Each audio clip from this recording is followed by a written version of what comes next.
Hey everyone, Ryan coming here live from a Tokyo hotel room. I have no idea what time it is back in Canada, but on Friday there was a pair of fairly big news pieces. The first of all being that several months after everyone had hoped he would, Craig Conroy has completed the last bit of his off-season business. 5 days before rookie camp opens and 12 days before the main camp opens, the Calgary Flames finally have restricted free agent Connor Zary signed to a new deal. The story broke on Friday afternoon. I believe Sportsnet's Elliot Friedman and Eric Francis had all the details first. So thanks, guys. But it is 3 years and $3.775 million a year for Connor Zary. That will walk Zary to restricted free agency again, but in 3 years he'll be eligible for salary arbitration. This was a kind of a weird negotiation. I'll walk you through sort of the broad strokes of it. So in May, 2021 first round pick Matt Coronado signed a multi-year deal. I believe it was 7 years, $6.5 million to play for the Flames for a long, long time. As a result, the player selected the year before him, Connor Zary, probably saw a comparable there and went, okay, we really like the fact that you committed long-term to someone like Matt Coronado, who's really worked himself into a good spot in the Flames lineup. Can we have a deal like that, please? Because from a player's perspective, it's both a commitment to you and your long-term security as an athlete and as a player, but it's also kind of an endorsement of the work you've done. And Connor Zary, he's a late birthday, so he signed really quickly after the 2020 draft. He ended up playing a 4-year entry-level deal instead of a 3-year entry-level deal because he signed early and he's a late birthday, so he had that extra slide year. So essentially, he spent 4 years in the entry-level system, and he's come a long, long way. He's become a pretty damn good young player. But the difference between him and Coronado, I think, in my eyes and in probably the Flames' eyes, is just Coronado managed to avoid injury and really put together a really strong body of work in 24-25 that by the end of the season, when the Flames were battling through crunch time to try to make the playoffs, Coronado was a guy scoring key goals for them. And through no fault of his own, Connor Zary wasn't. The reason why was, bless his heart, Zary had absolutely atrocious injury luck this year. First half of the year, he's one of the Flames' better players. In the 2024 half of the year, on a per-game basis, he was the third highest scoring forward on the Flames, behind only the likes of Nazem Kadri and Jonathan Huberdeau. So he was very good in 2024. 2025, he slowed down a bit, and then he got hurt, and he was ninth in point per game scoring amongst the Flames forwards. So if you're the Flames, you're asking, okay, which one is it? Is it the Connor Zary in the first half that was really, really good, or is it Connor Zary in the second half that was kind of okay and also got hurt twice? He had two really scary knee injuries, neither of which were really his fault. They're both kind of freak injuries. He was stick handling through the zone in January and collided knee on knee with Anaheim's Drew Helleson. That resulted in, people thought initially, okay, he's done for the year. It was that kind of a scary collision, but he managed to escape serious injury, thankfully. And then after he came back, he was sort of getting his game back going. He hadn't played a ton of games, maybe about a dozen, when he was playing the puck along the boards in the Flame zone against Dallas. And I believe it was Mikko Rantanen sort of hit him from the side and behind, and basically he fell down and his leg folded under itself. It looks really scary. It screamed hyperextension, and all us amateur doctors in the press box are going, "Oh, that does not look good." Again, he managed to escape serious injury, but he didn't play for the rest of the year. So if you're the Flames, if you're not entirely sure, to the extent you are with Matt Coronado, what Connor Zary brings to the table consistently and what he is long-term, do you really want to sign him long-term? You like him, but you want to know what you're going to be committing to. So that kind of, I think, led to the standstill we've had between the two camps up until now. And honestly, I think they just probably decided to meet in the middle. So it's a 3-year deal, meeting in the middle.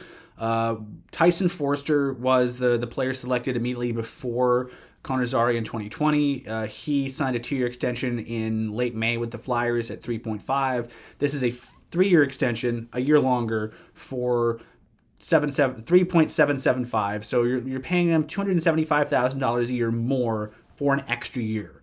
And so if you're the Flames, I think it's good value.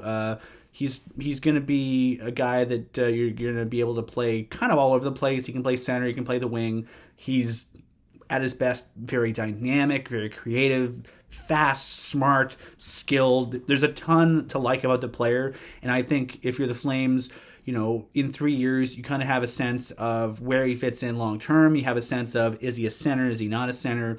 And more importantly, for both player and the Flames, within a couple of years, you'll probably have a sense of how quickly all these young centers the Flames have drafted in 2025 are coming along. Cole Rezhny, Cullen Potter, Theo Stockselius, Jan Matveyko. Some of them will probably be in the entry-level system by then, maybe all of them. I'm never sure about the Europeans, but I think there's a lot of enthusiasm about all those young guys. You get a sense of who are going to be your centers long-term and who aren't. And so probably within a year or so, you'll probably have a sense of whether or not Zary's a full-time winger or a full-time center. But I think, his versatility makes him really useful. But I also think his versatility makes it challenging to really carve out a role for himself the way we've seen some of the younger young Flames have. People always bring up Matthew Tkachuk, and Matthew Tkachuk, granted, he was a unicorn. Matthew Tkachuk figured out how to play Matthew Tkachuk hockey very quickly, but he was a winger. He could never play center, so no one asked him to, and so he was just able to find a specific role, a specific niche, and just focus in on that. So I think for Zary, the name of the game in 25-26 would be, what's your thing that's going to make you someone that the Flames can build around going forward? Because in 3 years, I think the Flames will have a much better sense of how this young core they have is sort of coalescing. They'll be in the new building, and I think they'll have a sense of what kind of hockey club they want to have for the long term. But I think it's a good deal for both sides, and I think at the very least, no one missed training camp for this kind of negotiation. It was in everyone's best interest to have Zary ready for day one, and he will be. So that's pretty fun. The other piece of news that dropped on Friday afternoon, not quite as exciting as Zary signing, but still fairly important nonetheless. The Flames announced their rookie camp roster and schedule. So first things first, they're playing 2 games. They're playing Friday, September the 12th in Edmonton, then coming back down to Calgary and playing an afternoon game on Sunday, September the 14th. Tickets are available for both of them. If you are unable to attend or have conflicts or whatever, they will be streamed on the Flames website, and I believe their app as well. Their various social media, wherever way you watch Flame stuff during preseason, the usual ways will be available to you. So as per usual, there won't be any Europeans or college players heading into this camp because they're otherwise occupied, nor will anyone entering the third year of their entry-level deals be attending this camp. But despite us not seeing the likes of Cole Rezhny and Cullen Potter, who will be at school, there's a lot of really interesting players coming to this event. Among them, Arseny Sergayev, a really promising young Russian goaltender who's going pro after really shining with Penn State University last year. Other ones that you might be familiar with, stop me if you've heard some of these names before. Zane Parekh, Ed Chamarin, Hunter Brustovich, Maceo Phillips, Matvey Gridden, Sam Honzik, Andrew Basha, and Jacob Battaglia. Phillips is kind of an interesting one because he is entering his gap year between high school and college. He is committed to the University of Minnesota for the fall of 2026, so he's playing this year in the USHL with the Green Bay Gamblers. He's at their camp right now.